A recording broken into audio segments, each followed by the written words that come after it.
Hello बच्चों, welcome to अपना career YouTube channel. इसमें हम लोग जो है पेट की मैथमेटिक्स की तैयारी कर रहे हैं, जिसमें हम लोग पढ़ रहे हैं क्वांटिटेटिव एप्टीट्यूड। और इसमें जो डीआई के क्वेश्चन आपके पूछे जाते हैं उनको सॉल्व कर रहे हैं।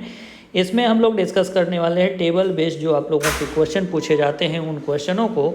और ये जो है आप लोगों के एग्ज़ाम में जो है 10 नंबर के प्रश्न पूछे जाते हैं। साथ ही में आपके जो ग्राफ के प्रश्न होते हैं, इन ग्राफ से भी आप लोगों से 10 नंबर के प्रश्न पूछे जाते हैं। तो कुल मिलाकर के डीआई से आपसे जो है 20 नंबर के प्रश्न पूछे जाते हैं।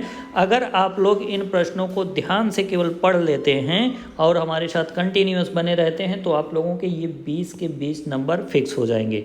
ठीक है, क्योंकि जो भी प्रश्न पूछा जाना है इसी प्रकार का पूछा जाना है जो हम आप लोगों से डिस्कस कर रहे हैं। ठीक है, और इन प्रश्नों को इजी वे में कैसे सॉल्व करें, इसलिए उन सभी तरीकों को जो है डिस्कस किया जा रहा है। ठीक है, तो आप लोग अभी तक अगर पेन और पेपर लेकर के नहीं तैयार हुए हैं तो पेन और पेपर लेकर के तैयार हो जाइए और शुरू करते हैं हम लोग आज का अपना टॉपिक। इसमें जो प्रश्न हम लोगों को पूछा जाना है, ठीक है, टेबल बेस्ड क्वेश्चन जो होते हैं कैसे इनको हम लोग आसानी से सॉल्व करें।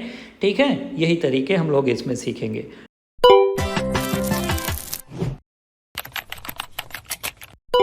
तो देखते हैं हम लोग अपना क्वेश्चन। इसमें जो टेबल दिया गया होता है, इस सबसे पहला काम आपका यही है कि उसको ध्यान से पढ़ लीजिए, समझ लीजिए, फिर उसके बाद क्वेश्चन पर पहुंचिए, ताकि बार बार आप लोगों को क्वेश्चन पढ़ना ना पड़े। ठीक है, तो इसमें हम लोगों को ये जो टेबल दिया गया है, इसमें क्या दिया गया है कि एक परीक्षा में विभिन्न छात्रों द्वारा विषयों में प्राप्त अंकों का प्रतिशत दिया गया है। ध्यान रखिएगा, प्रतिशत दिया गया है, ये इसमें सबसे महत्वपूर्ण बात दी गई है। ठीक है, कहने का मतलब ये है कि जो छात्र ए है, ठीक है, इसको अंग्रेजी में पूर्णांक कितना है, 100 है, और उसमें से कितना प्रतिशत अंक प्राप्त हुआ है, तो 68% अंक प्राप्त हुआ है। ये आप लोगों को ध्यान रखना है।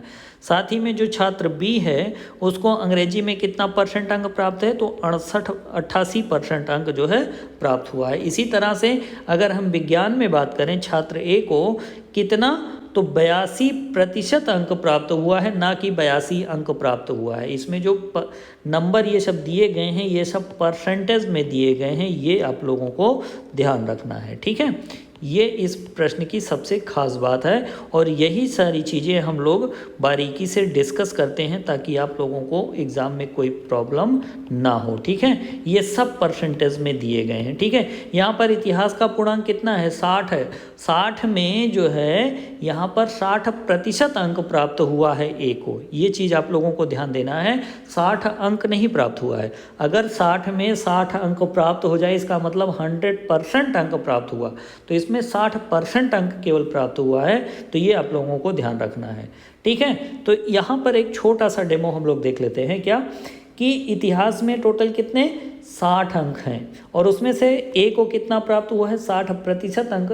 तो ए ने कितना अंक प्राप्त किया, ठीक है, अगर हमको पता करना हो तो क्या करेंगे, 60% दिया गया है तो क्या करेंगे, यहाँ पर 60% ज्ञात कर लेंगे 60 का।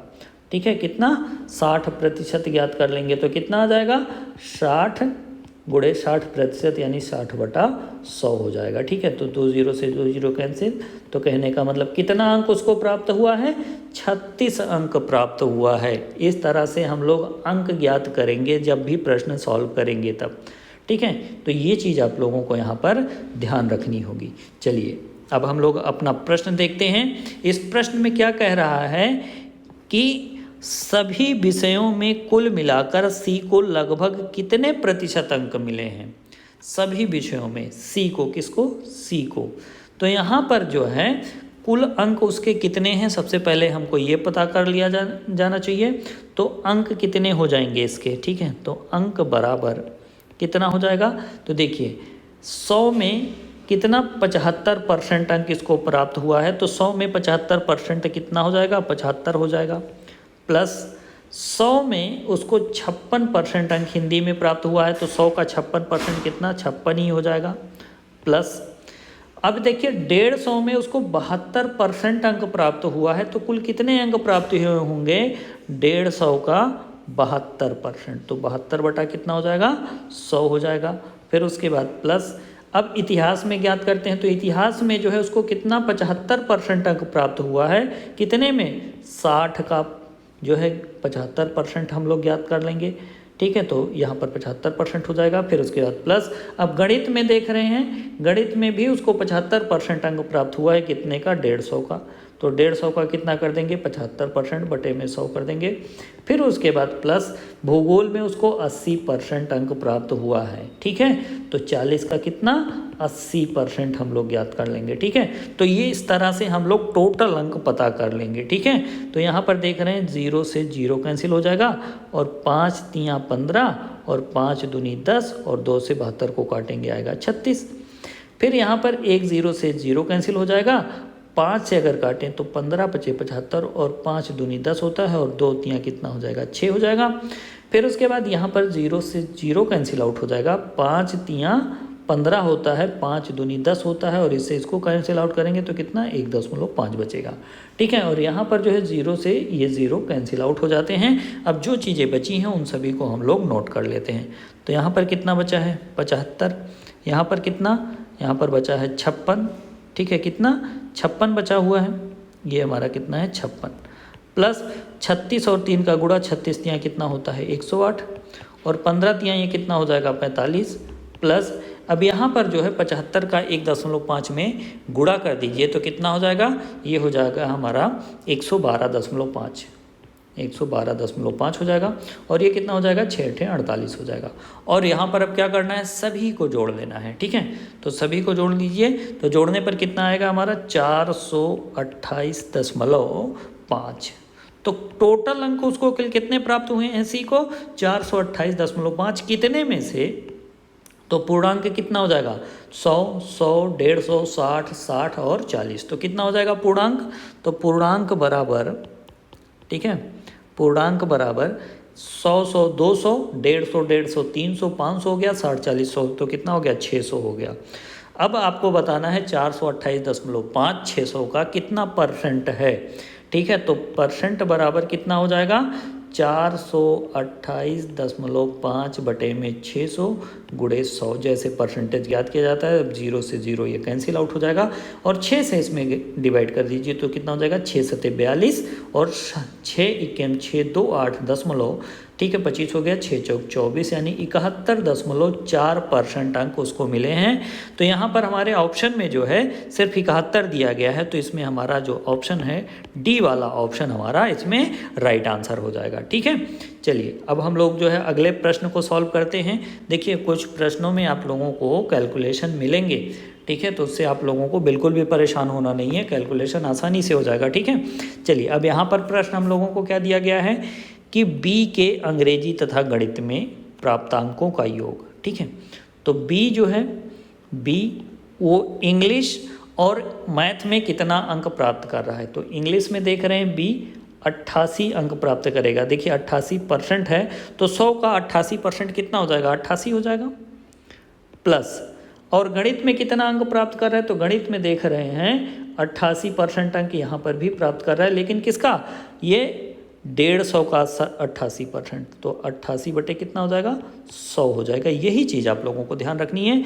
तो कुल कितने अंक हो गए इसका, तो ये हो गया 88 और इसको थोड़ा सा कैंसिल आउट अगर हम लोग करें तो 0 से 0 कैंसिल हो जाएगा, 5 तियाँ 15 5 दूनी 10 और इससे इसको कैंसिल आउट करेंगे तो 44 और 44 तियाँ कितना हो जाएगा 44 तियाँ 132 हो जाएगा। और जोड़ दीजिए तो जोड़ने पर हमारा कितना आ जाएगा, तो जोड़ने पर आ जाएगा इसी में 88 और जोड़ दीजिए तो ये हो जाएगा हमारा 220, कितना हो जाएगा 220 हो जाएगा। तो बी को जो है गणित तो इसमें कितने अंक प्राप्त हुए हैं, तो 220 पर प्राप्त हुए हैं। इसी तरह से एफ को कितने अंक प्राप्त हुए हैं, तो एफ का देखें अगर एफ यहाँ पर है तो इसको देखिए अंग्रेजी में 85%, तो 100 का 85% कितना 85 हो जाएगा प्लस गणित में कितना 74% अंक इसको मिले हैं, तो कितने का 150 का 74% हम लोग याद करेंगे तो 74 बटा हो जाएगा यहाँ पर 100।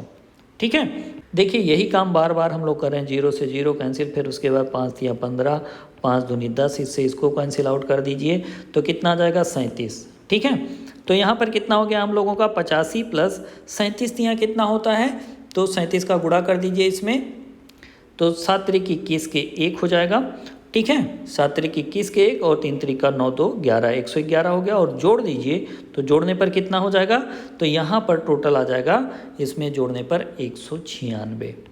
ठीक है, 196। तो दोनों के बीच में प्राप्तांकों का अंतर कितना है, अब हमको इसमें क्या बताना है, अंतर बताना है। तो अंतर 220 में से क्या कीजिए 196 घटा दीजिए तो कितना आ जाएगा, तो सीधा सीधा दिख रहा है आपको 24 अंक का अंतर है दोनों में। ठीक है, तो इसमें ऑप्शन हमारा कौन सा सही हो जाएगा, ऑप्शन नंबर ए जो है इसमें हम लोगों का राइट आंसर हो जाएगा। ठीक है, तो इस तरह से आप लोग देख रहे हैं काफ़ी आसानी से इन प्रश्नों को हम लोग जो है सॉल्व कर सकते हैं, बस केवल थोड़ा सा कैलकुलेशन करना होगा। ठीक है, अब फिर उसके बाद देखिए 150% का कैसे हम लोग परसेंटेज ज्ञात कर रहे हैं। ठीक है, 40 में कैसे ज्ञात करेंगे, 60 में कैसे ज्ञात करेंगे, तो ये सारी चीज़ें हम लोगों को अब आसानी से पता हो गई हैं। ठीक है, चलिए अब अगले प्रश्न में हम लोग देखते हैं ई के भूगोल के प्राप्तांक। तो ई जो है यहाँ पर है और इसके भूगोल के प्राप्तांक, तो भूगोल के प्राप्तांक कितने हैं, यहाँ पर देख रहे हैं, यहाँ पर 75% है। कितने हैं, 75% है। ठीक है, तो 40 का 75%। ठीक है, 40 का 75% आप लोग याद कर लीजिए। तो 40 का 75% कितना हो जाएगा, ये ज्योग्राफी का हम निकाल रहे हैं। ठीक है, ज्योग्राफी का तो 40 का 75% तो 75/100 हो जाएगा। यहाँ से इसको कैंसिल आउट कर दीजिए और फिर उसके बाद 5 से अगर कैंसिल आउट करें तो ये कितना हो जाएगा, 15 × 25 = 75 और ये 2 हो जाएगा। और यहाँ से इसको कैंसिल आउट करेंगे तो कितना बचा, 15 दूना 30 अंक आ गया। ठीक है, और फिर उसके बाद जो है ज्योग्राफी के बाद फिर किस में कह रहा है कि हिंदी का प्राप्तांक।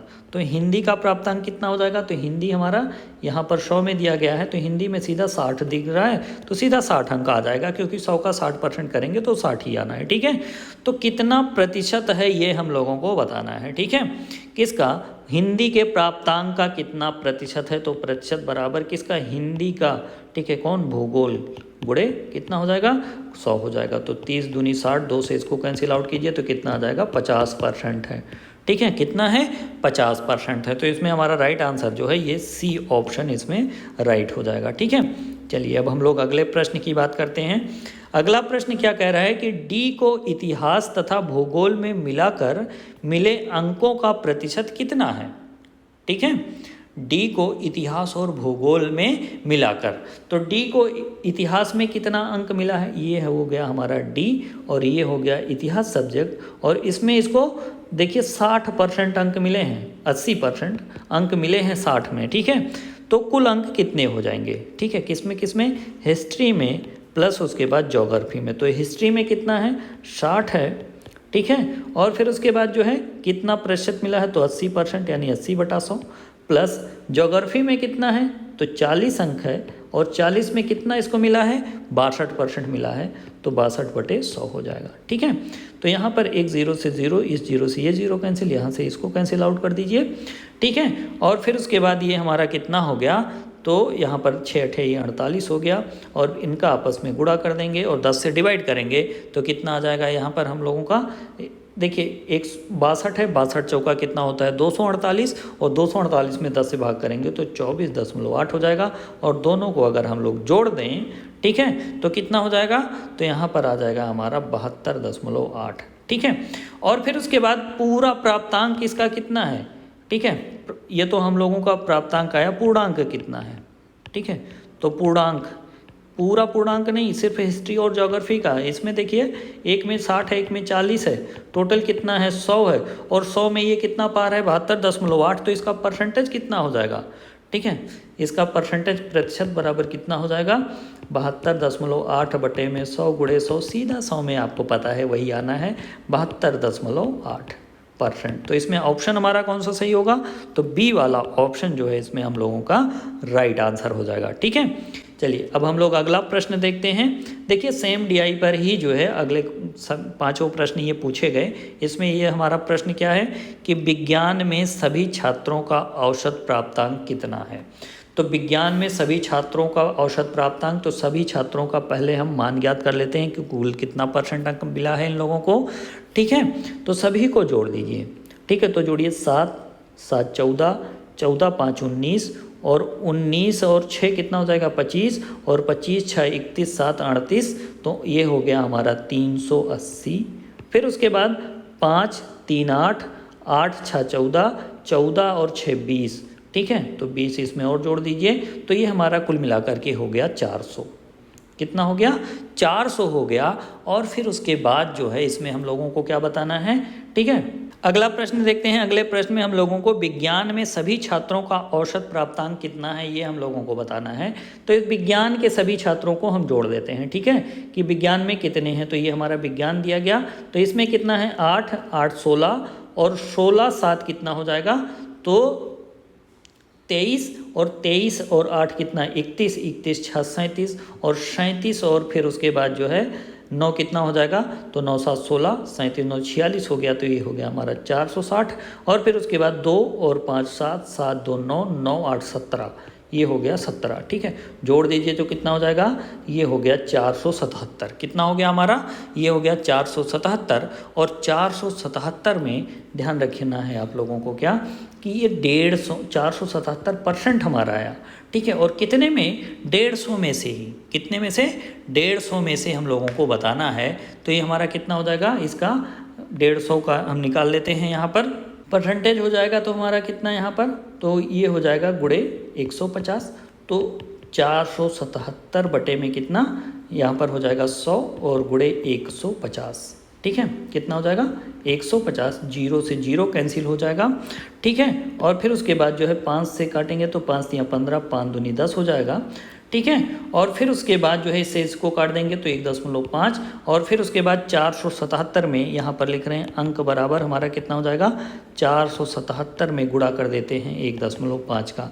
तो 1.5 का इसमें गुणा कर दीजिए, तो गुणा करने पर हमारा कितना आ जाएगा, तो गुणा करने पर हमारा हो जाता है 715.5, ठीक है, 715.5 हो जाता है। और हम लोगों को इनका औसत बताना है। क्या बताना है, औसत बताना है। तो औसत बराबर क्या हो जाएगा, तो इसमें कुल कितने लोग थे, तो 1 2 3 4 5 6 लोग थे। तो 6 से क्या कर देंगे हम लोग, 715.5 में 6 से डिवाइड कर देंगे। तो डिवाइड कर दीजिए, तो डिवाइड करने पर कितना हो जाएगा, तो देखिए 6 एकम 6, ठीक है, और एक साथ 11 हो गया। तो 6 एकम 6, 5 11 होता है तो 55 हो गया। और फिर उसके बाद जो है 6 9 में 54, 6 9 में 54 1 55। फिर उसके बाद जो है दशमलव है लगा लेंगे, इसके बाद हो गया 15, तो 6 दूनी 12, ठीक है, 3 15 30 हो गया, 6 पंचे 30। तो कितना आ गया औसत हमारा, 119.25, ठीक है। कितना आ गया, 119.25। तो इसमें हमारा ऑप्शन कौन सा सही होगा, तो ऑप्शन नंबर बी जो है इसमें हम लोगों का राइट आंसर हो जाएगा, ठीक है। चलिए अब हम लोग जो है अगला तालिका देखते हैं, यानी अगला टेबल देखते हैं और इसके आधार पर जो है प्रश्नों का जवाब देना है हम लोगों को। तो सबसे पहला काम हमारा यही होता है कि जो टेबल आप लोगों को या जो ग्राफ आप लोगों को दिया गया है, सबसे पहले उसके बारे में जो भी महत्वपूर्ण इन्फॉर्मेशन है उसको सबसे पहले देख लिया कीजिए, ठीक है। तो इसमें क्या दिया गया है, कंपनी दी गई है। कितनी कंपनियाँ हैं, 1 2 3 4 5, ये 6 कंपनियाँ हैं, ठीक है। और इनमें जो है निर्मित इकाइयों की संख्या दी गई है और किसमें दी गई है, 1000 में दी गई है। कहने का मतलब 2004 में ए ने कुल कितने यूनिट का निर्माण किया। यूनिट का मतलब समझ लीजिए, कार समझ लीजिए, ऐसे कोई वस्तु समझ लीजिए।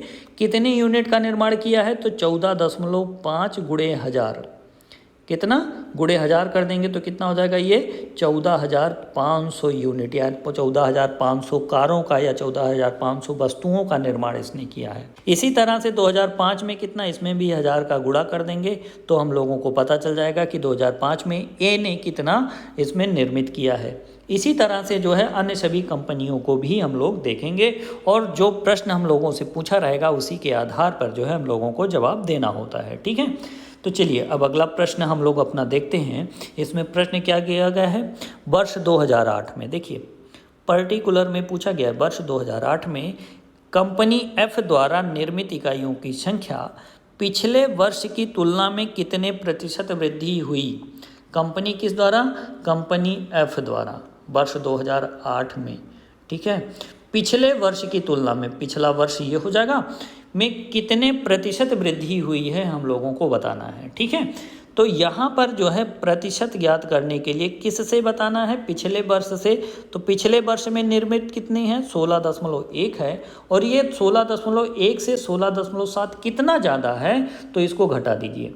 तो 16.7 में से 16.1 को घटा दीजिए तो 7 में से 1 घटेगा 6 और ये हो जाएगा 0, तो 0.6 0.6 परसेंटेज में चेंज करना है तो 100 का गुणा हो जाएगा। ठीक है, अब यहाँ पर देखिए दशमलव समान स्थान पर दिया गया है, यहाँ से और यहाँ से दशमलव हट जाएगा तो ये हो जाएगा हमारा कितना 6 और 100 का गुणा होगा तो हो जाएगा 600 बटे में 161। ठीक है, अब 161 से हम लोगों को 600 में डिवाइड करना है और डिवाइड जब हम लोग करते हैं तो डिवाइड करने पर आता है हमारा 3.726%। ठीक है, कितना आता है 3.726% आता है। तो इसमें हमारा ऑप्शन कौन सा सही होगा, तो देखिए 3.7 इसमें दिया गया है ए ऑप्शन में, तो 3.73 ये हमारा राइट आंसर हो जाएगा। ठीक है, तो इस तरह से हम लोगों को जवाब देना होता है क्वेश्चन का कंडीशन बना करके। चलिए अगला प्रश्न अब हम लोग देखते हैं। वर्ष 2004 तथा वर्ष 2007 में कुल मिलाकर कंपनी डी द्वारा निर्मित इकाइयों का औसत कितना है, इस बार हम लोगों को औसत बताना है। ठीक है, तो वर्ष 2004 में कंपनी डी ने कितना बनाया है, वर्ष 2004 यहाँ पर है, कंपनी डी यहाँ पर है, तो कितनी बनाई है, तो इसने बनाई है 16.2। ठीक है, और फिर उसके बाद वर्ष 2007 में कितना बनाया है, तो वर्ष 2007 में इसने 15.3 बनाया है। ठीक है, 15.3 बनाया है और इन्हीं का हम लोगों को औसत बताना है। तो इनका योग तो पहले पता कर लीजिए, योग क्या हो जाएगा 16.2 धन 15.3 और औसत बताना है तो 2 से डिवाइड कर दीजिए। और आपको शुरू में बताया गया ये संख्या किस में है, 1000 में है, तो 1000 का पूरे में गुणा कर दीजिए, यही आपका आंसर हो जाएगा। और इनको जोड़ेंगे तो कितना आ जाएगा, तो जोड़ने पर ये आ जाता है 3 और 2 ये हो जाएगा 5 दशमलव। ठीक है, 6 5 11 के 1 और फिर 1 1 2। ठीक है, और कितना हो जाएगा 31.5 बटे में 2 गुणे 1000 और इससे इसको कैंसिल आउट कर दीजिए तो 2 1 2। ठीक है, 2 1 2 1 3 हो गया। ठीक है, 2 5 10 और 10.75 गुणे 1000। ठीक है, 1000 का गुणा कर देंगे तो 15,750 आ जाएगा। ठीक है, क्योंकि 2 अंक बाद दशमलव हटाने में और 1 0 पड़ जाएगा तो 15,750 आ जाएगा। तो कितना है इसमें ऑप्शन हमारा 15,750, इसमें बी वाले ऑप्शन में दिया गया है, तो इसमें राइट आंसर हमारा बी हो जाएगा। ठीक है, चलिए अब अगला प्रश्न हम लोग देखते हैं। ठीक है, कंपनी जो दी गई है ए द्वारा वर्ष 2009 में, ठीक है, ए द्वारा वर्ष 2009 में कितना है 16.2 है। ठीक है, और बी द्वारा निर्मित इकाई कुल संख्या। ठीक है, बी द्वारा 2009 में ही कुल संख्या कितनी हो जाएगी, तो इन दोनों को जोड़ लीजिए। ठीक है, यानी ए प्लस बी कौन से वर्ष में, वर्ष 2009 में। तो इनका योग ज्ञात कर लीजिए, कितना हो जाएगा 16.2 धन 16.7, तो ये कितना हो जाएगा जोड़ करके 32.9 हो जाएगा। कितना हो जाएगा 32.9। तो ये हो गई इनकी संख्या। और फिर उसके बाद जो है किस में कह रहा है कि उसी वर्ष यानी वर्ष 2009 में ही सी और डी कंपनियों द्वारा कुल कितनी संख्या है, सी और डी कंपनियों का। तो यहाँ पर सी कंपनी है और यहाँ पर ये डी कंपनी है, तो सी प्लस डी ज्ञात कर लेते हैं। और किस में, उसी वर्ष में, वर्ष 2009 में ही। ठीक है, तो ये कितना हो जाएगा 14.9 धन कितना हो जाएगा 16.3 और इनको जोड़ लीजिए तो 16 और 14 पहले जोड़ लीजिए तो 16 14 कितना होता है, ये होता है 30 और 9 3 कितना होता है 12, तो 31.2 हो जाएगा, ये 31.2 हो जाएगा। और इनका हम लोगों को बताना है अनुपात, तो अनुपात हमारा क्या हो जाएगा, अनुपात बराबर ये हमारा हो जाएगा 32.9 अनुपात 31.2। अब देखिए दशमलव समान स्थान पर है तो इसको हम लोग हटा सकते हैं। ठीक है, ये अनुपात का नियम होता है। तो ये कितना हो गया, ये हो गया हमारा 329 अनुपात 312। कितना हो गया 329 अनुपात 312 हो गया। ठीक है, तो इसमें ऑप्शन हमारा कौन सा सही होगा, ऑप्शन नंबर सी जो है इसमें हम लोगों का राइट आंसर हो जाएगा। अगला प्रश्न हम लोग देखते हैं। अगला प्रश्न दिया गया है कि वर्ष 2005 में कंपनी ई द्वारा निर्मित इकाइयों की संख्या। ठीक है, वर्ष 2005 यहाँ पर दिया गया है और कंपनी ई यहाँ पर दी गई है और इसके द्वारा निर्मित इकाई कितनी है 14.1 है। सभी वर्षों में मिलाकर उसके द्वारा निर्मित इकाइयों की कुल संख्या का कितना प्रतिशत है। तो सभी वर्षों के लिए क्या करना पड़ेगा, हमको इसे जोड़ना पड़ेगा। ठीक है, तो सभी को सबसे पहला काम हमारा होगा जोड़ना। तो सभी को हम लोग जोड़ लेते हैं। तो कितना हो जाएगा, देखिए 1 2 3 4 5 6, तो ये हो गया हमारा 600। ठीक है, क्योंकि सैकड़े के स्थान पर है। फिर उसके बाद 3 4 7 7 5 12 12 5 17 और 17 6 23 23 6 29, तो ये हमारा हो गया 290। ठीक है, फिर उसके बाद 9 1 10 4 14 14 और 7 कितना हो गया 21, और फिर उसके बाद 21 4 25 और 25 6 कितना हो जाएगा 31। ठीक है, सभी को जोड़ लीजिए तो कितना हो गया 1 हो गया। फिर उसके बाद 9 3 12 के 1 हासिल, 12 के 2 हासिल, कितना बचा 1, 6 2 8 1 हो गया 9, तो 921, यानी एक अंक बाद दशमलव भी लगेगा। ठीक है, क्योंकि सभी में एक अंक बाद दशमलव है, तो 92.1 हमारा हो गया। तो ये हो गया हमारा टोटल, ये क्या हो गया हमारा टोटल हो गया। और फिर 2005 में कितना है, सिर्फ 14.1 है। तो इसी से हम लोगों को परसेंटेज बताना है। ठीक है, तो परसेंटेज कितना हो जाएगा हमारा, प्रतिशत बराबर ये हो जाएगा हमारा 14.1 बटे में 92.1 गुणे 100। परसेंटेज में चेंज करना है तो 100 का गुणा भी करना होगा। अब दशमलव समान स्थान पर है तो इससे इसको हटा दीजिए। ठीक है, और इसको जब हम लोग हटा देंगे तो यहाँ पर हमारा कितना बन गया 141 बटे में 921 गुणे 100। ठीक है, अब देखिए ये कैंसिल आउट हो रहा है तो थोड़ा इसको कैंसिल आउट भी कर देते हैं हम लोग। तो यहाँ पर जब 3 से कैंसिल आउट करें, 3 3 9 0 और 3 7 21, और 3 से इसको जब हम लोग कैंसिल आउट करेंगे तो ये कितना हो जाएगा 3 चौक 12 3 7 21, तो कितना 47 बचा। और 47 में 100 का गुणा कर दीजिए तो कितना हो जाएगा 4700, और बटे में कितना हो गया 307। और इससे अब आप लोग डिवाइड कीजिए, तो डिवाइड करने पर ये कितना आएगा 15.3%। कितना आता है 15.3%। पर हमारे ऑप्शन में जो दिया गया है वो 15% दिया गया है। तो इसमें हमारा राइट आंसर कौन सा हो जाएगा, आंसर हो जाएगा इसमें हमारा डी वाला ऑप्शन। ठीक है, डी वाला ऑप्शन इसमें हम लोगों का सही हो जाएगा। ठीक है, तो इस प्रकार से कुछ प्रश्नों में कैलकुलेशन आपको मिलेगा तो थोड़ा बहुत कैलकुलेशन करना होगा, नहीं तो आसानी से सभी प्रश्न जो है बेसिक मैथ से सॉल्व होते चले जाते हैं। ठीक है, तो आप लोगों को डीआई के क्वेश्चन बिल्कुल ज़रूर से ज़रूर सॉल्व करने हैं, ताकि आप लोग जो है बेहतर परसेंटेज जो है अपने पेट के स्कोर में ला सकें। चलिए अगला प्रश्न अब हम लोग देखते हैं। इसमें क्या कह रहा है, सभी वर्षों में कुल मिलाकर कंपनी सी द्वारा निर्मित इकाइयों की संख्या कितनी है। ठीक है, तो सी का ही हम लोगों को बताना है सभी वर्षों में, तो सभी को जोड़ देते हैं। तो कितना 1 2 3 4 5 6, तो कितना हो गया 600। फिर उसके बाद 1 2 3 3 2 5 5 2 7 3 10 4 14, तो एक हो गया 140। फिर उसके बाद कितना ये हो गया 6 4 10 10 7 17 17 और 9 कितना हो गया 26, 17 और 9 कितना हो गया 26 हो गया। और 26 और 8 कितना हो जाएगा यहाँ पर, तो 26 और 8 अगर हम लोग इसमें करें तो 8 6 14 हो गया 34, और 34 में 9 जोड़ देंगे तो कितना हो जाएगा 43। ठीक है, तो ये हो गया 43, और सभी को जोड़ दीजिए तो ये हो गया 3 4 4 8 हो गया, और 6 1 7 783। ठीक है, यानी यहाँ पर जो है कितना आ गया टोटल हम लोगों का 78.3। देखिए एक अंक बाद दशमलव है तो दशमलव भी लगा लेंगे तो कितना हो जाएगा 78.3। और हमको टोटल संख्या इसमें बतानी है, इसके लिए हमको करना होगा 1000 का गुणा, क्योंकि आपको पता है ये सभी संख्या किस में दी गई है, 1000 में दी गई है। अब यहाँ पर ध्यान दीजिए, इसका एक जीरो चला जाएगा इसका दशमलव हटाने में, बाकी शेष जीरो इसके साथ गुणे में आ जाएंगे, तो कितना हो जाएगा 78,300। ठीक है, तो कंपनी सी ने जो है कुल कितने इकाइयों को निर्मित किया है, तो 78,300 इकाइयों को निर्मित किया है। तो इसमें हमारा ऑप्शन नंबर सी जो है ये सही हो जाएगा। ठीक है, तो यहाँ पर देख रहे हैं थोड़े से कैलकुलेशन से हम लोग जो है बड़े से बड़े क्वेश्चन को आसानी से सॉल्व कर लेते हैं।